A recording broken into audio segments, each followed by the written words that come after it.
Hello everybody. I did some more work on my mini most. I never liked that cable steering on it. I ended up putting a rotary steering system on it, and it works great.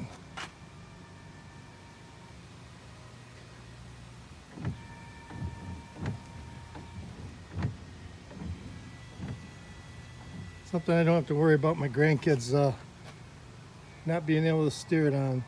I also changed the steering mount around a little bit. I lowered it a little bit, and to accommodate the rotary system.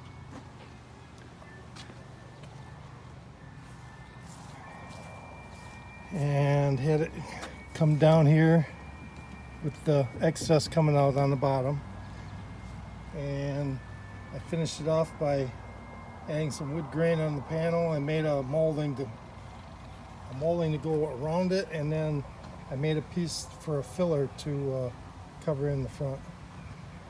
So anyway, we're gonna put it in the water tomorrow and run it for the first time in a couple years again. So if I get video, I'll post it.